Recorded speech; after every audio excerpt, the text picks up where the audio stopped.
I'm Abrielle. I'm in 8th grade, and I was wondering, how do you work yourself through a situation where somebody is doubting you because you are a woman? Someone's doubting you because you are a woman. I think affirmations, what you were saying, Chief Potts, I mean, I think that plays a really big role. And, you know, affirmations start with, it's not just a mantra about how to see the world, but it's a mantra of belief in yourself. So some of the, you know, the best affirmations that I use with myself, or I was talking about kind of that script I tell myself, is they're really personal, right? They're not something I can tell myself every day, but they're really personal. And when I'm feeling particularly like there's a particular challenge or someone's.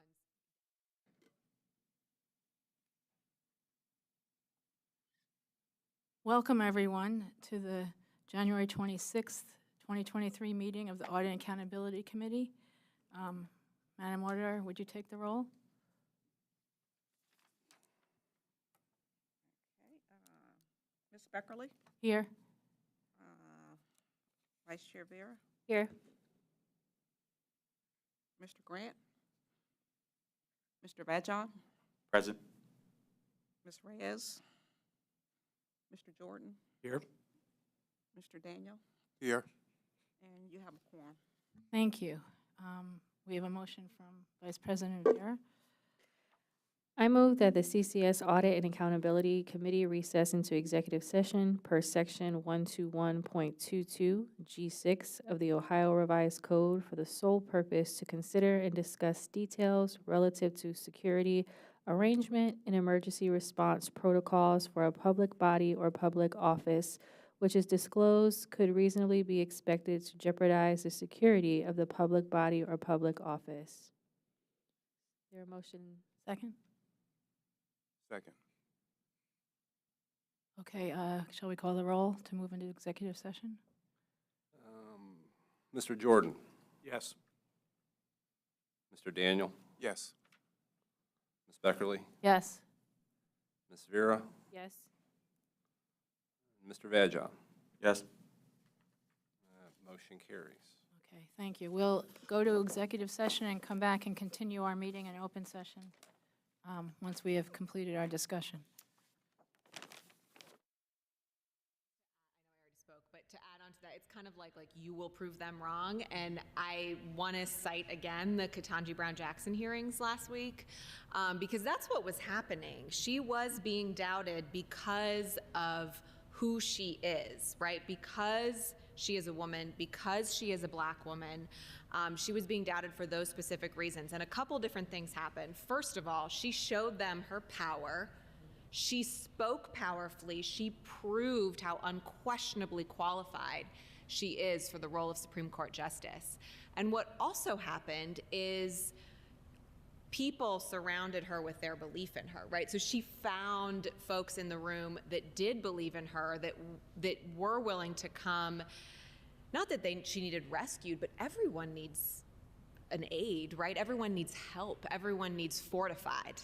And obviously Senator Cory Booker's speech will go down in history, I think, as one of really meeting someone where she needs you at that moment, where she needs fortified. So again, her hearings are on my mind and hold so many lessons, I think, for each of us in our own little daily lives.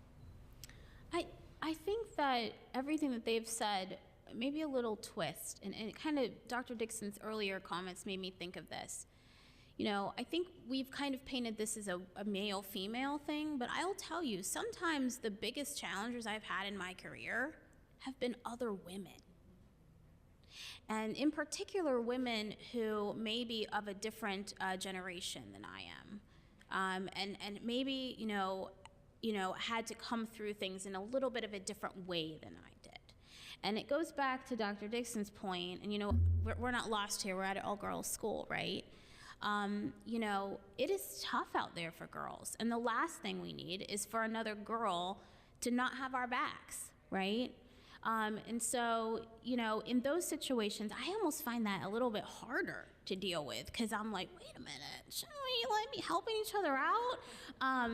But, you know, then, you know, trying to just come back and for me, it's about trying to understand them, understand their story, understand why they have this perspective, and then try to approach it differently. And then in the end, just prove them wrong.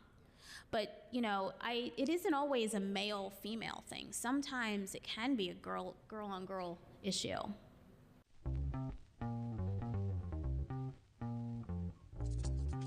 I worked in commercial radio for 40 years. When I arrived in the Columbus market, WCBE was my go-to station when I was not producing another radio show for my employer. Don't tell them that. I volunteered my services. 9 years later, I find myself as the general manager for the station that I love that is near and dear to me. My name is Mike Taylor, and I'm a radio broadcast specialist. That's what they're calling me these days. A lot of the artists we play will not be played on any other radio station in Central Ohio, maybe not even in the country. So when we find someone we like, we try to get them on the air. We try to get them into Studio A. My name is Allison Holm. I'm the afternoon news anchor and reporter, and I've been at WCBE for 25 years. We once had, when I was on doing the newscast, we had the monitor start smoking and catch on fire. And I was in the middle of a newscast, and I couldn't stop. And so I had to wait until I had a sound bite and run to the door and shout out, "The studio's on fire!" and then run back in to finish that story and then go into the next one. So I'm pretty good about ignoring distractions. My name is Maggie Brennan.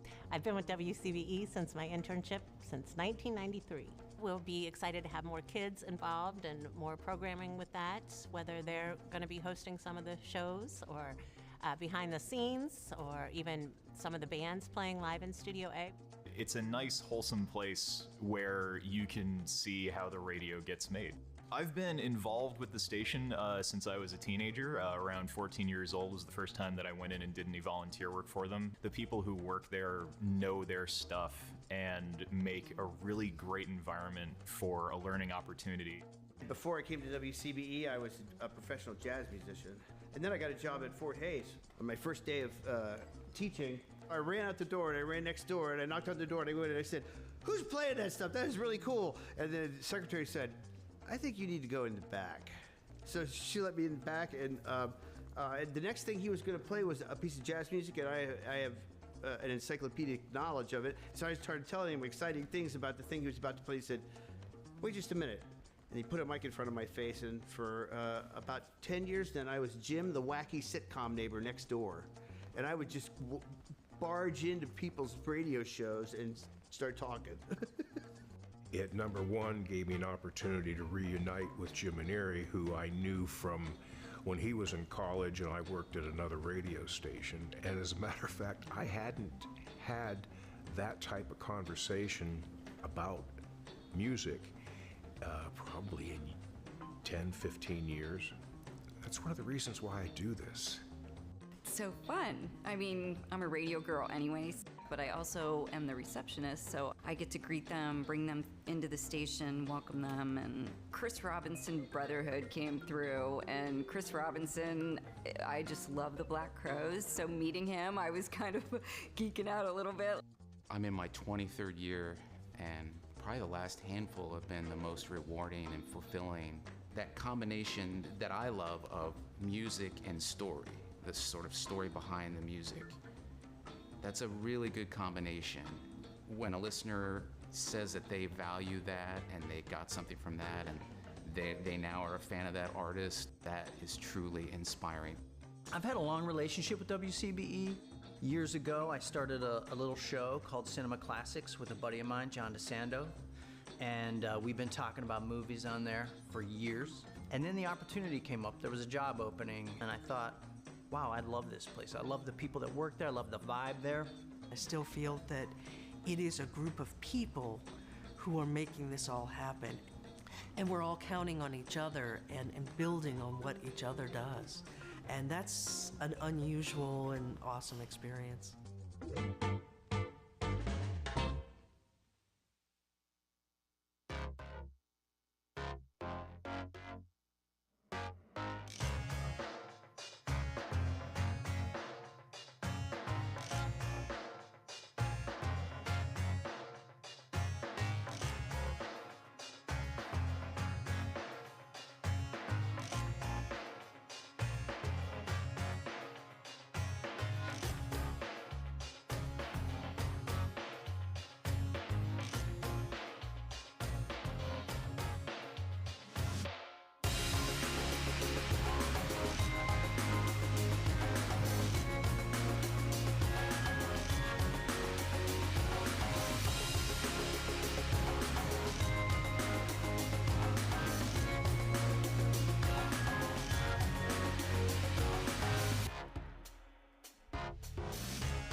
Well, greetings to all of our elementary staff, both our principals and our teachers.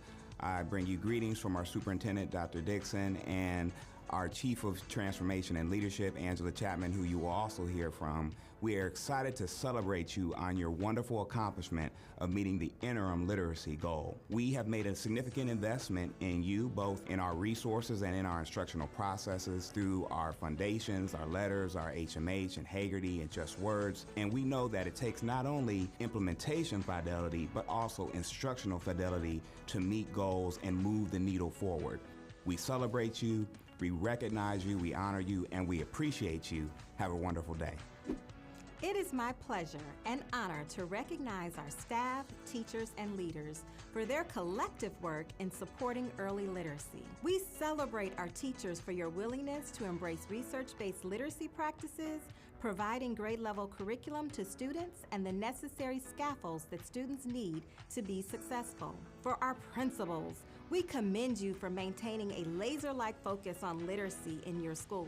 Because of your efforts, we are narrowing achievement gaps in early literacy, meeting and exceeding goals for our youngest literacy learners.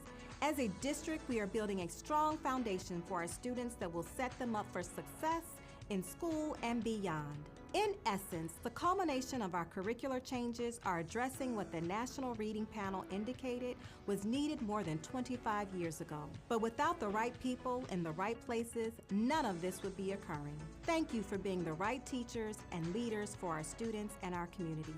Because of your work, we are transforming what an urban school district can be in CCS, and we thank you for your efforts.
WCBE is a hub for local news and music that acts as an invaluable source of entertainment to the people of Columbus and the surrounding area. It's Columbus radio at its finest. I love WCBE. I don't think that there's any radio station quite like it anywhere.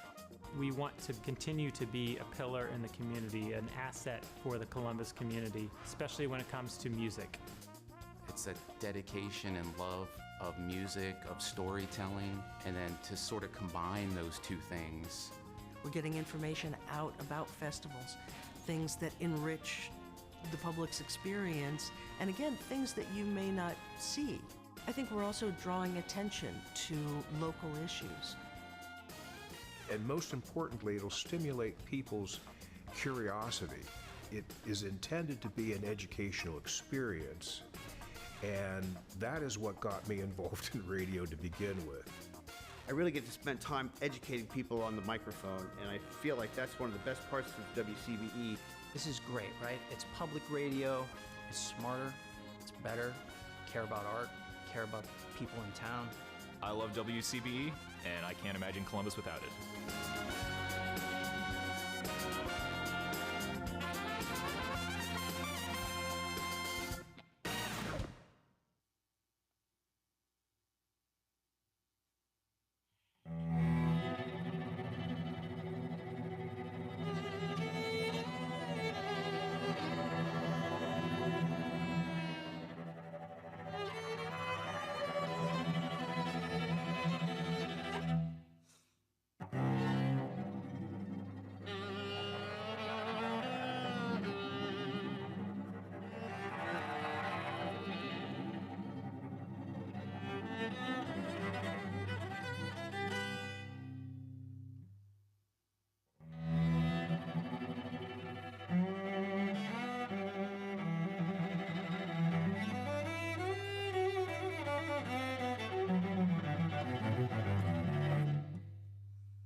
So as you can see, we love genre fusion, we love pop, we love rock, we love gospel, we love spirituals. You heard spirituals this morning, but we also love jazz. Anybody a fan of the late Chick Corea? The late Chick Corea? Yes, he's one of our favorites as well. Also in the early founding years of the String Queens, we decided, actually Elise decided, Spain is one of her favorite pieces by Chick Corea. Literally brings her to tears. I think the very first time we played it, in rehearsal, you had a moment, which is beautiful. Sitting on stage. If you haven't heard Spain, you're in for a treat, but if you have, we hope you enjoy our arrangement of Chick Corea's Spain.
hope that the students feel a sense of accomplishment. I hope they feel proud about what they created. I hope they feel like they, really can do anything. I want to dance for the rest of my life because I've been doing it up until now, so I still want to do it forever. You taught me this in Dance 1, that dance is like a universal language. And over time, I've really realized that my role here has become not necessarily teaching them about the art form of dance, but using dance as a way to understand yourself in the world. And when you understand yourself, then you are able to do more. So I can say personally, the connection you have with your students and that you want them to do better. You want them to push. You don't want them to fall under any category. You want them to push forward, and her sense of being a community, I'm about to cry. You can really see that. You want to be a community and you push for that. You push for your students so they can have a community. I told you dance ensemble is family. So you push for that. You push for the family. You push for us being together, even though times may be hard, the being there, present in time and space, was really something that I appreciate. Life is gonna go back to normal, and what you gonna do when you look back from 4 years in high school and you didn't still push yourself? Enjoy the moments, enjoy what you have, be here, be grateful for what you have, because we couldn't have done this, we didn't have to do this, or we were probably wouldn't be able to do this. COVID kind of makes you do things you don't want to do, or forces you outside of your comfort zone a little bit. Be open, be different. It's okay to not just think everything's gonna be one way. It's okay to change. I grow every day, so it's not like I'm just stuck in one position. I've learned a lot about myself through this whole experience. It takes confidence to be a leader, to be able to step out in front of people and say, this is the way that this should be done. Because you have to be able to take criticism from people that doing that as well, because everyone's looking to you. If you ask for things, if you are open and you're willing to put yourself out there just a little bit, that things will come to you. Challenges do not change who you are. They reveal who you are. And what this has revealed is that during this time of great challenge, creativity still happens. Creativity still emerges. And that has been a very cool thing. So this challenge has not changed who we are, it's just revealed who we are.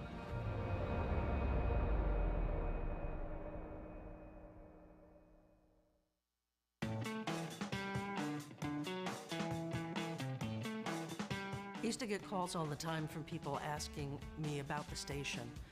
What kind of music do you play? And the canned format was adult album alternative. And so I asked the music director, what does that actually mean? And he said, we play the good stuff. That was the end of his explanation.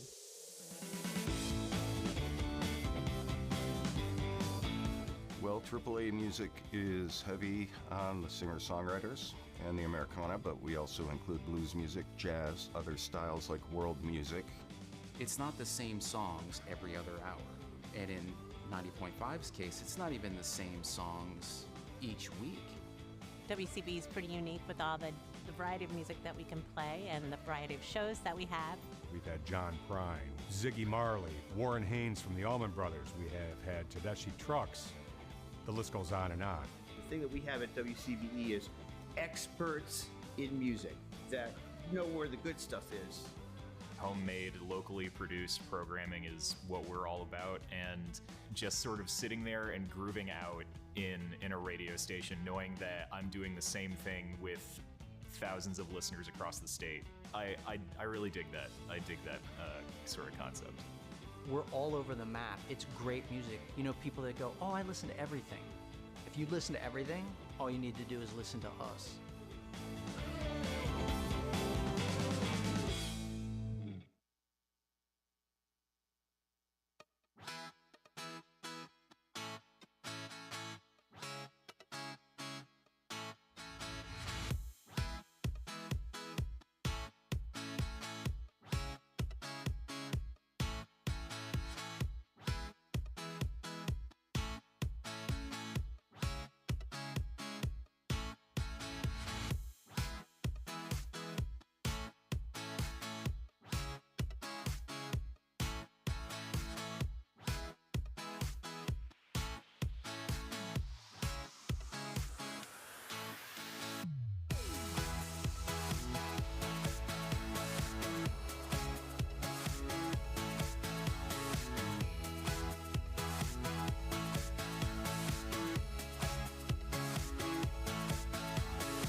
This has been a very powerful project.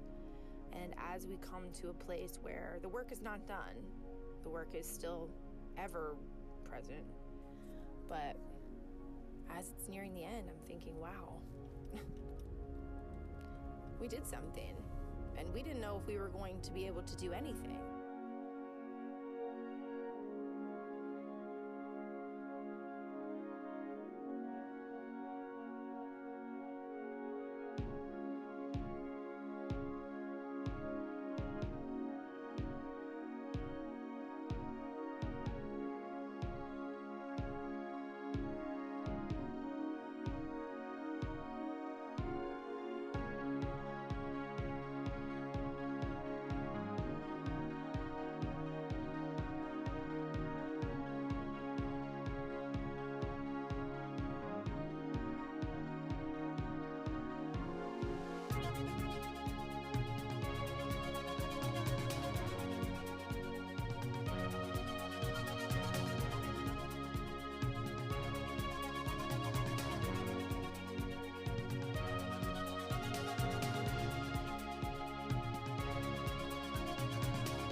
Okay, thank you, everyone. We're back from executive session, and the next order of a business on our agenda is to approve the minutes from our last meeting.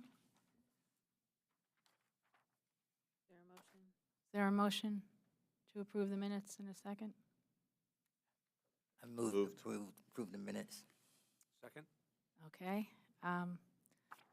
Seeing no objection, the minutes are approved. The next item is committee operations. Yes, the first item is the approval of the 2023 ANA Committee calendar of meetings. This was presented at the December meeting for discussion, and I don't believe we had any objections to the calendar of meetings for the coming year. Please note, though, that we did add, I think, the January 24th, 2024 meeting, just to make sure we already had that on the calendar at the beginning of the year. Okay. Shall we have a motion to accept to adopt the calendar? So moved. Second. Second. Seeing no objections, the calendar is adopted. Moving on to the next item. The next item is the ANA Committee charter status. This was really just meant to be an inquiry of the committee as to the current status of the charter. Know that they were under some revision over the past year or so. All the charters, or all the committees, were undergoing some charter revisions for streamlining and the like, and so it was really just inquiring regarding the status of that charter. The status at this point is that our board president has had everything just remain a status quo in our January 1st meeting as we're looking into our committee structure. Board member Vera, our vice president Vera, actually is heading up that, so this status quo at the moment. And actually, just to give everyone a heads up, so we have been charged as an ad hoc committee in terms of structure of board work within the committee space. And so we are in the final phases of approving the survey that we're going to use to collect that data. And that survey is going to be shared with all committee members from all the committees we presently have, or a majority of the committees in the district. And in addition to chairs, will receive the survey, and any administrative staff. and it'll be an opportunity to hear directly from all stakeholders about the effectiveness of our committees, making sure that we have alignment with our goals and our guardrails.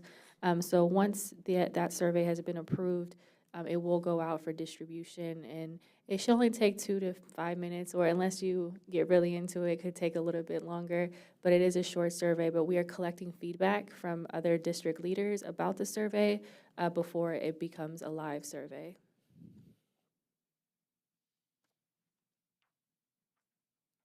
Thank you, Vice President Vera. All right, item 2, Office of Internal Audit Report.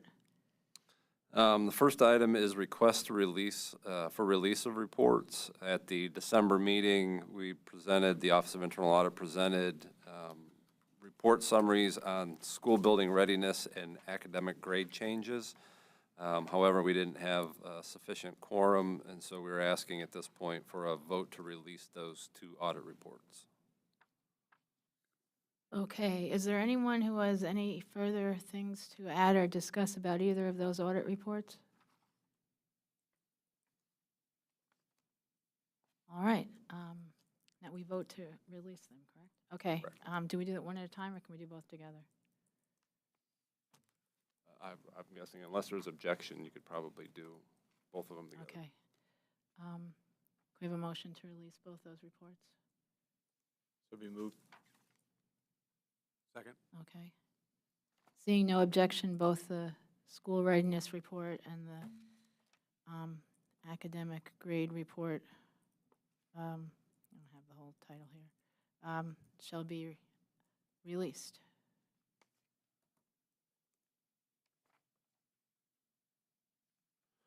Very good. The next item is some revisions to the 2023 audit plan for the Office of Internal Audit. At the December meeting, we discussed an addition of an audit for the examination of credit recovery via the Apex platform, and we had proposed removing from the plan an audit regarding talent acquisition and retention, as well as an audit for student behavior and discipline. And again, since we didn't have a quorum at that meeting, we're seeking an approval or a vote to make those revisions official. Okay, anyone have any comments on those revisions to the audit plan? Do we have a motion to accept those revisions? So moved. Second. Okay. Seeing no objection, those revisions shall be made.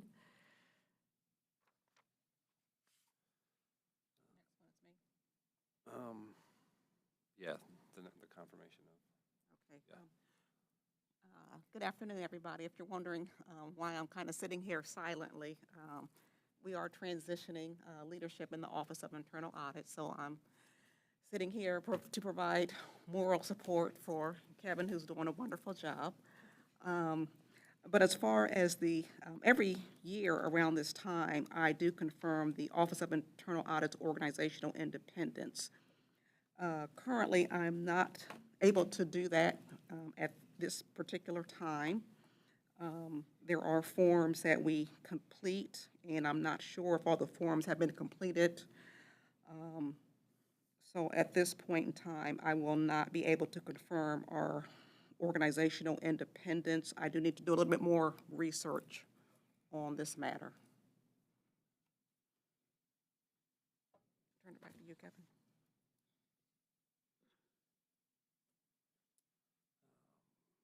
So the next item is the FY 2024 Office of Internal Audit budget. We're currently going through the budget cycle for FY 2024, and our budget was included in the information presented to you. It is the final column, that FY 24 column, for a total budget of $195,630.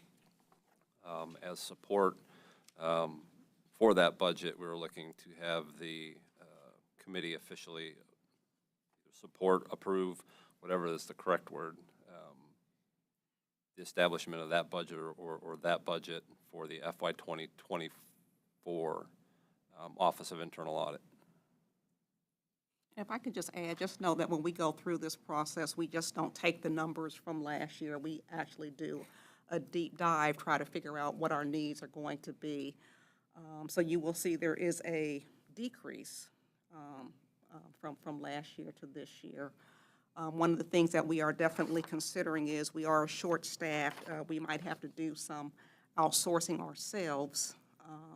So we do take all of we try to anticipate what the needs are as we come up with our budget, but I would definitely appreciate any type of feedback that the committee has, and we can definitely consider that as we get ready to submit our budget to the budget office, and then after this presentation, it goes to FAC, I want to say at their February meeting, and this is just our non-personnel budget. This does not include our staffing. But it's not a big budget, but any feedback you have, we'll definitely appreciate hearing. I mean, I was just looking at the professional technical service and the fact that you're cutting back on that. Is there a particular reason behind why you think it's going to be less cost? I mean, you're dropping about 10,000. This will takes into consideration the IT work that we're already working with Schneider Downs to do for us. Also, if there's any assistance that we need as far as getting accountants to come in and do some of the work that we just don't have the staff to do, that's what this. Yeah, I understand, but you're actually cutting it. I just want to make sure that you have what you need. Yeah. So That's I don't hard want you to just okay, we'll cut 10,000, but I didn't know if there was some particular area that maybe you use, or technology-wise, there's something that's going to be cheaper to use, or if it's courses that you go to that. Our courses are in another line item, and this truly is basically for the outsourcing. Oh, okay. Outsourcing work that we're looking to do. Okay. And in the past, we've not used the entire budget that we have budgeted for, so that's why I wanted to, kind of scale it back. Then I didn't want you to come up short, You wanted to get something done this year, and they said, oh, well, you cut the budget on that. I appreciate that. Appreciate it. And following up on that, is there contingency in there? I mean, like, if we were to have there's no anticipation of Snyder Downs' scope growing or needing some other, you tend not to need to outsource additional help. Well, currently what we have scheduled is, what we have scheduled for the current year that's not included in this 100,000 is the work Schneider Downs is doing for our IT risk assessment. Right. What we see in the future for FY24 would be perhaps additional engagement of Schneider Downs to help us in the risk assessment of the IT area. But in addition to, as Carolyn mentioned, we have some reduction in our own staffing that if we are to achieve our FY 2024 audit plan, and if we are to provide an audit plan that has sufficient coverage of important areas, given the reduced staffing that we're going to be facing presently, there is a good chance we will seek to engage outside professionals to help us in the audit perspective. And so that's literally what that money is for. So it would be perhaps IT risk assessment related. There isn't currently anything dedicated, but we are looking at particularly high-risk areas. Should we move into the curriculum area, or should we move into some specific area that would be better served by engaging someone with subject matter expertise rather than OIA trying to learn that expertise. Right. And so the idea being is that that's what that money would be there and available for. Understanding it's a reduction of the 10,000. The organization was asked to cut a particular amount of money out of all of their budgets, and so we attempted to try to accomplish what they asked, but we clearly can't come to the number that they asked us to. So this reduction from 110 to 100 is some recognition of our responsibility to also provide some cut, but still making it the most significant line item, given the likelihood of our reduced numbers and the need to try to gain adequate coverage of high-risk areas. Yeah, I think it would be helpful actually to see the total budget in context. It's hard just to look at the 195 without seeing the all-in personnel cost, the last couple of years and what you're looking going forwards. So it's hard to. Yeah. I mean, this makes sense, but I think it's the total picture that would be helpful to see. Right, because I'm wondering how much of that 100,000 is Schneider Downs is, how much of that is contingency and how much of that is already accounted for? Well, the Schneider Downs money would not be in here. Not in the 100,000. No, because this is FY24 budget. We have Schneider Downs doing the work now in FY23. And so we're paying Schneider Downs with FY23 money. This is the FY24 proposed budget. But you wouldn't want them to come in and do the same audit every year? We may ask them to do, what I was saying is that we don't currently have them scheduled to do additional risk stuff next year, but they may very well be the option that we go with, as well as to conduct any type of audit work necessary, not just risk assessment assistance, but to cover audit areas and perhaps do audit work, whether Schneider Downs in IT, whether it's another organization that helps us in curriculum, whether it's another group that helps us in food service, whatever those high-risk areas might end up being. Hey, Kevin, can you just give us an estimate of how much of the 110,000 for fiscal year 23 is Snyder Down? I think the risk assessment work came in just quoted as a little less than $10,000. Oh, okay. So they would. I figured that was a much bigger number. No, because they're So only there's doing, some they're only room in doing this risk 100,000. Well, the Schneider Downs $10,000 is in the FY23 column. Right, but I guess in my mind, I would like to know that there's enough room in the next year's budget to hire them again if we need to. There is, in addition to doing any audit work that we might identify. Okay, and I feel a little better. That order of magnitude helps, but I think to Greg's point, seeing that what goes into these numbers would be helpful. Yeah, what's the total departmental budget, number of FTE, current and planned? Be good. And to your point, it's hard, and be good, then we can measure that against the plan, and what falls off is not covered, again, to have a conscious conversation about. Okay, so we can revisit this at the next meeting, although the budget's happening before that. Correct, and this is just the non-personnel. Correct. Right, Right. yeah, so the Clear. FTE stuff would be in a different budgetary breakout.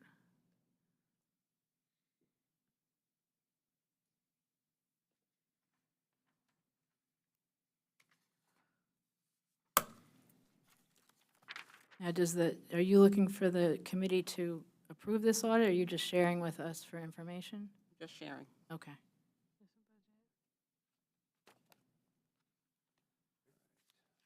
Any other questions regarding the FY24 budget information? The next item is staffing and OIA leadership changes. I believe, as everyone is aware, Carolyn is leaving. I'm not dropping any bomb there, right? No. Clearly, that's going to be the largest change in the Office of Internal Audit, but also currently the plan moving and transitioning in Carolyn's absence is I am currently working in the day-to-day capacity of oversight of the department. That's one of our staffing and leadership changes. A couple other ones is just I'd mentioned the number of FTEs that we're currently facing immediately, as well as perhaps in the future, the near future. Obviously, with Carolyn leaving, that's down 1 FTE. We have another individual that is on a long-term disability, which has reduced our availability. And we also have 1 FTE that has been approved that we're hoping to get broken out of HR and the ability to actually fill that position. But currently, once Carolyn leaves, we'll be at a position of essentially down 3 staff members, or three full-time FTEs. Depending how the chief audit executive position gets filled, will also have an impact on whether we still are down in FTE or not. So that's our immediate future. So any questions as far as the next couple of months anyway, is the activity and the oversight of the Office of Internal Audit? I'd just like to share, and so the board is looking to name an interim auditor, and we should be doing that in the near term, internal auditor, and from there, decide next steps in terms of filling the position permanently. And I would like to just take a moment to thank Carolyn for all of her years and years of service. She's seen this organization through many transitions, many leadership changes, and she's under her leadership, the Office of Internal Audit has grown and become, much more integral and effective organization answering to the board. And we're indebted to you, and we wish you well. Thank you. Keep us posted on, your adventures, both professionally and, any fun you're having. And Certainly will. Thank you. we thank you. And one other thing, the board is looking to say, acknowledge you at the second meeting in February for our board. So this is just our committee saying goodbye and wishing you well. Thank you. If anybody else wants to share anything at this point. No, I appreciate it. It's been, the years I've been here, it's come a long way from what we were at, from my vantage point, and I think it shows well for you and the district and the department. Thank you. Carolyn, we go way back. So, Carolyn worked for us before she ever moved here. Yeah. So, it just appreciate all the things that you've done over the years. And I'm really admiring your growth in the tasks that you've taken on. So, really appreciate it and wish you nothing but luck in the future. Thank you. I echo the sentiments. Also, where I've seen the development going, I've been in Columbus Public Schools with my daughters, both of them graduated from, and see what has occurred.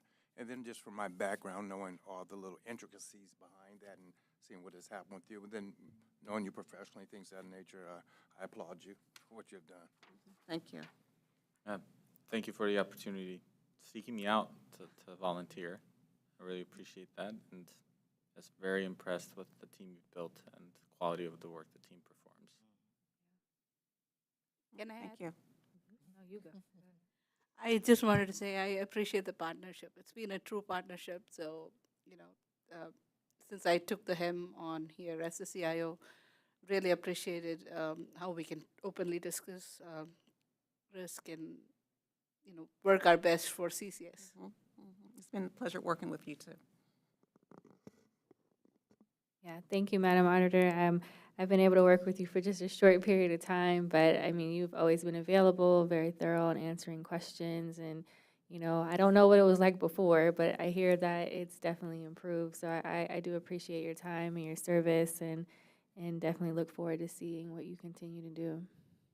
Well, thank you all. I was not expecting all these kind words, but I do appreciate working with all of you, and I will miss you all dearly. You all have brought so much to this organization as far as moving us from an organization that had, a very high level of control weaknesses in our financial report to one that had maybe one or two. And that's, through the work of this committee and just staying on the administration, staying on internal audit, and also from the administration and all the work that they have done. So I just really appreciate working with all of you. Yeah, and I think an extra point is that you've assembled this committee who have been incredibly invaluable, and that's a testament to your work and your connections in the community as well. So thank you for that, because that will be part of your legacy.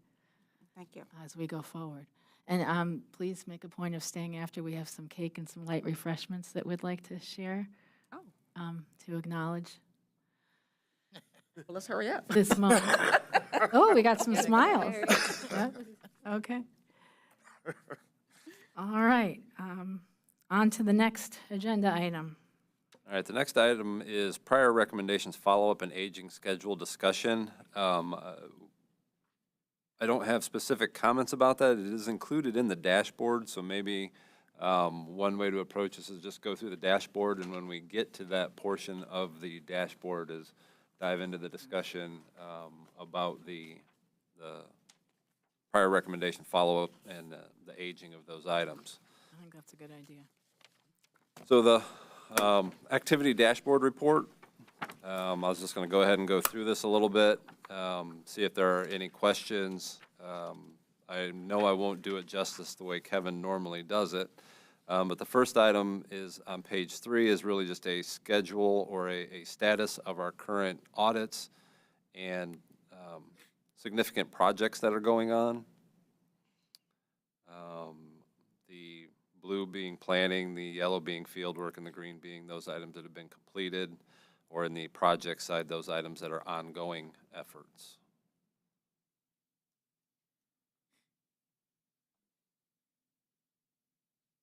This report here does take into effect the change that was discussed in the December meeting for the audit plan.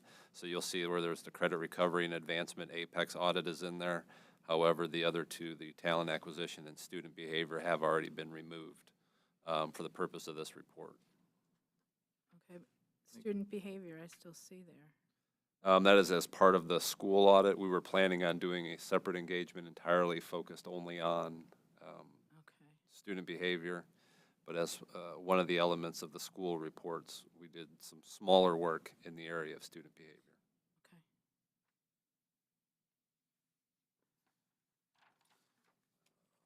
Page 4, nothing really to report there, although those are none. The outstanding, page 5 starts the outstanding recommendations update. We have a couple of charts here indicating those items that are implemented, not verified by risk rating, and then those items that are in progress by risk rating. In progress means that they are audit items that have been reported to management as a result of OIA's audit reports and currently are awaiting some level of corrective action for OIA to evaluate. The chart before, the implemented not verified, are those items for which management has identified to us that they are ready for review. Implemented, not verified, in progress. Okay. So these are the items that management is still working on and haven't requested that you come in and look at it yet. The in-progress items, correct. Okay.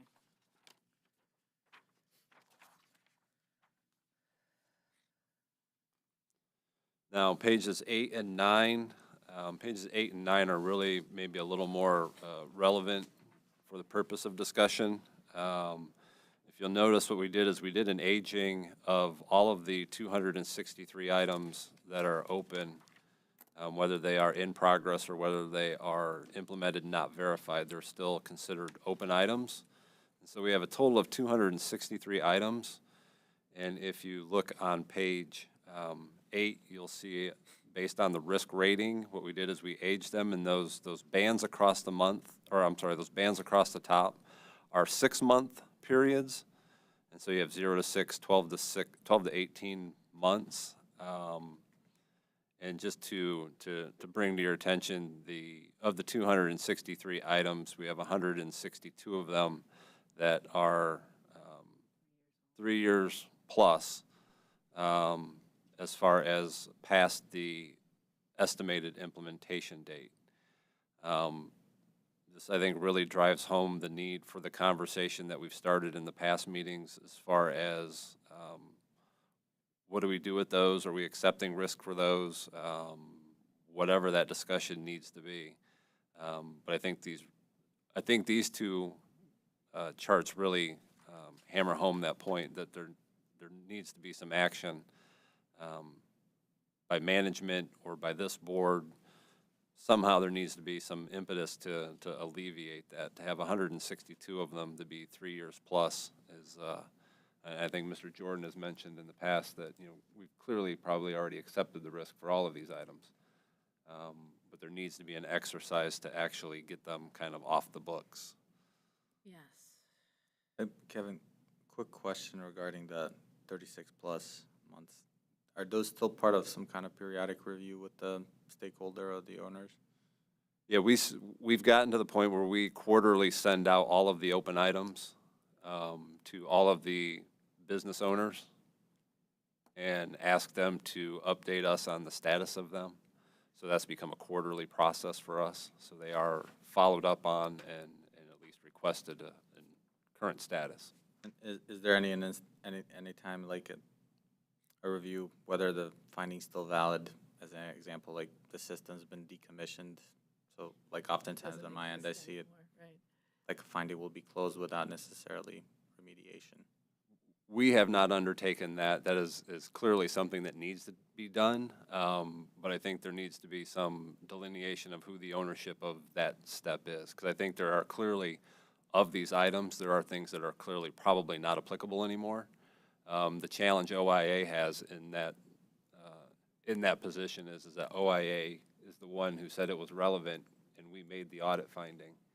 And if management were to come back and simply tell us that it's no longer applicable and provide some insight as to why it's no longer applicable, we'd certainly entertain that, and it would be a great way to be able to do that. But to me, it comes down to the ownership of the outstanding item and who makes that consideration and who makes that determination that it's no longer relevant. Yeah, I suppose I would see it as a partnership. I mean, we go through the same exercise and working with the business on whether it's still relevant or not, but I mean, I guess I would encourage the department in leadership to get this list as accurate as we can by, I guess, the close of the school year, so we go into next year with what we think is a true outstanding list of issues with it. But I do think it's important as the board considers the next superintendent, that's the tone at the top with this. And I don't know what's behind all these issues. I don't know how many owners are of these issues, but a lot of them fall, looks like, in the superintendent column, so it must be her direct reports, I believe. And at some point, I'd offer up to the committee that we take each meeting and we bring in two of the folks that own these and have them walk us through why we're not seeing action to get them closed. Once we determine what the valid number is, I do think we need to drive accountability. Yeah, and I'm also thinking about one of the ways to drive accountability is to bring it up at the board meetings proper, the entire board meeting. Like have a list and a report on, progress of, eliminating or addressing or. Right. I mean, sharing this at the meetings as on some cycle would be good. Drive transparency into the process. But I think, Kevin, I want to go back to something you said. I'm assuming now you send out your quarterly reports and nothing happens. It's a mix. I mean, some folks do not respond. Right. Yeah. And so if we could get this itemized so that it's not just a number, it's an actual finding and a department associated from it, and keep it, so when we bring it to the board in whole, it's clear what's, who's 36 months out, who's 30 to 36 months out, and, what the status is. And we put people on notice that that's the process we're going to start doing now to try to bust some of these loose. Because, and in defense of, like just say for the sake of a simplicity, it's some system that we're not even using anymore. So a busy person might just say, oh, that doesn't matter, that's not a risk, I don't need to address it, right? So some part of this might just be closing the loop. Yeah, cleanup, right? So to trigger that cleanup, we have to probably have a list that has all the details on it. And then I think that becomes something that we talk about either once a month or quarterly at the board meeting so that everybody is clear what risks we're tacitly accepting, what risks we need to focus on, and, transparency and accountability gets elevated. So that I'm clear, the we is this group or the board? When you say we need a list of the individual items. Yeah, I think Well, I would like to see that list and see if we can clean it up first before we start bringing it to the board proper. But either way, after some reasonable time, that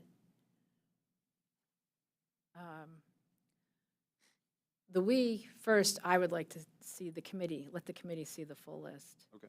And then from there, the next step would be to contact the process holders for those lists and for those items and say, we're about to start a process of, reporting these directly to the board. If some of these have just, become no longer relevant, please contact us so we can close it out and clean it up. Like, start the process of cleanup. And then maybe we'll shoot for the end of the second quarter to share it with the board proper. Does that sound reasonable? And I would encourage that we even invite interim Dr. Chapman to come to the committee meeting so that she can have an opportunity to also see that list in advance, have conversation, And make it provide an agenda insight. item that we then- present it and we're talking about it and make sure she's clear on, Yeah. where we're heading. Just to give her an opportunity to also weigh in and, give insight. And then, because ultimately it is it sounds like most of this is coming from direct reports within her cabinet. And so we want to give her an opportunity to have, a say in that process as well. Yeah, and make sure she's aware because she might not even understand that this has been percolating Right. for a while now. Yeah, but do the external issues that are on the following page, they're not in these numbers, correct? They are not. Which brings another element Right. to it, because there's another 84 open on the next page, of which, the two council greater city schools, they're going to be 3 years old here in a couple of months, so they would fall in that same category. Right.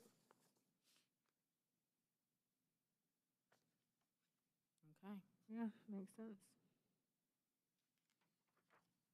Other questions or information you'd like to see regarding the open items? Somebody that's had to prepare the aging report, thank you, Kevin, and the team for putting this together. No, it is not an easy task to do, so. Okay, thank you. You're welcome. And I think we just added to it. I think it's positive, but we should recognize it is not easy, unless your tool does it for you. Big pivot table.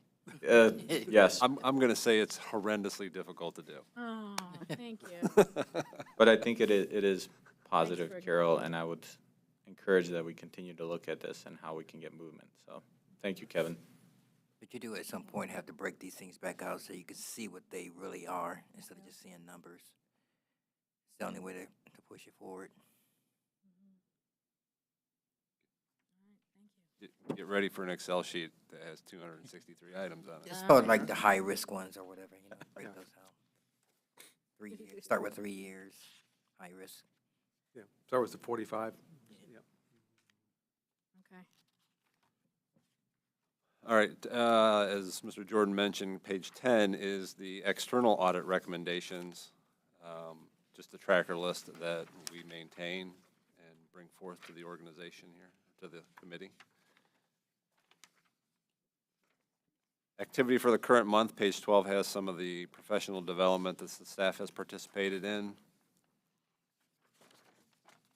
Page 13 has some non-audit activities and some miscellaneous items. I wanted to bring to your attention, though, just one item that is not on this list that we're pretty proud about. The Office of Internal Audit is leading an effort to try to gain some information about the alignment on risk areas facing school districts.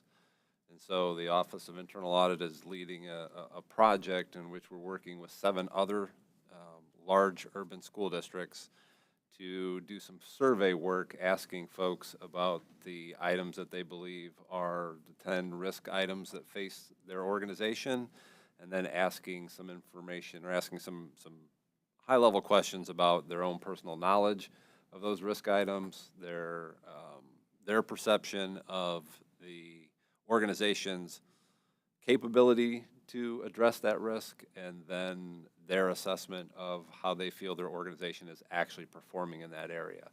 We are asking for that information from board members, from chief audit executives, from the treasurers, and from the superintendents of those 8 schools. And we hope to accumulate that information and get some kind of idea of where that alignment is or where that alignment isn't, for the sake of being able to have better risk-related conversations. The link for our survey has been live now for, I think, about two and a half weeks, and we're getting some participation. I'm hoping that by our March meeting, it will all be wrapped up and maybe be able to do some at least presentation of maybe some of the raw data anyway, or something to give you some additional feedback on the success, or at least the outcome of that project. So that was not on our list, but I wanted to make sure to bring that to everybody's attention, because, like I said, we're pretty proud we're pretty proud that we're kind of leading the way on it. So. And let me know if there's any calls I can make to people who need to be nudged to do the survey. Certainly. I did mine yesterday, so you Fantastic. gotta look at me. Like, I did it. So. Within our You weren't on my list organization, yesterday. and So it's good, thank you. possible I might have some contacts in the other districts that are participating too, through some of the governance work I'm doing with the council, so. The chief audit executives of the other 8, we've kind of put them in charge, or asked them to lead the charge within their organizations, so they know how best to communicate with their folks and how to try to drive action. And so we've left it to them, and they all seem very capable and confident that they're going to get participation. All right, terrific. So if I can just add that this was very closely aligned to the on-risk questionnaire that I want to say it's the Institute of Internal Auditors and a couple of other groups do, but in completing that survey, I found it to be more, which makes sense, geared toward for-profit or for commercial companies, and secondarily towards governments, and then, really almost not too applicable to school districts. So that's why we decided to try to come up with, something more specific for school districts. So hopefully this is just a pilot, and hopefully it'll be well received and give us some good information, and then working with the Council of Great City Schools, maybe we can roll it out to the rest of the districts, in a year or two. Yeah, I did appreciate that from the questions. They were clearly relevant to what we were trying to wrestle with, and not just more generic stuff. So that was really useful, or it felt useful anyway. Mm-hmm. And it was hard to narrow it down to just 10. Yeah. Because I know the idea was to narrow or prioritize 1 to 10, but I felt like there was more than 10 that I wanted. It was to be able very, to mark. it required some thought. Yeah. All right. Any other questions regarding the dashboard? Very well, that's the last item, I believe, on our agenda. All right, I think we're ready to adjourn. Oh, the AOS. Exit Oh, conference. Still working on that? no, possible, as far as possible AOS exit conference, I would keep it on your calendar as March 23rd at 2:30. I cleared it internally with all our folks, even though Stan was not going to be available. He and I have talked, and his team will be available, and he was comfortable with still holding that date on that time. Okay, great. All right. Need a motion to adjourn? Motion to adjourn? So moved. Second. Seeing no objection, we're adjourned, and let's go have some cake. All right. I'll go get the drink.